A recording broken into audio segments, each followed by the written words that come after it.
नांदेडमध्ये धोकादायक रस्त्यामुळे पुन्हा एकदा अपघात झाला आहे.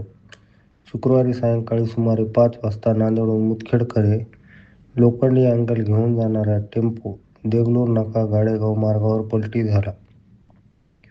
सुदैवाने या अपघातात चालक बचावला. मात्र कामठा ते मातासाहेब रेल्वे फाटकाचा मार्ग 2 वर्षांपासून बंद असल्याने पर्यायी रस्त्यावर वाहतुकीचा मोठा ताण निर्माण झाला असून वारंवार अपघात होत असल्याची नागरिकांची तक्रार आहे.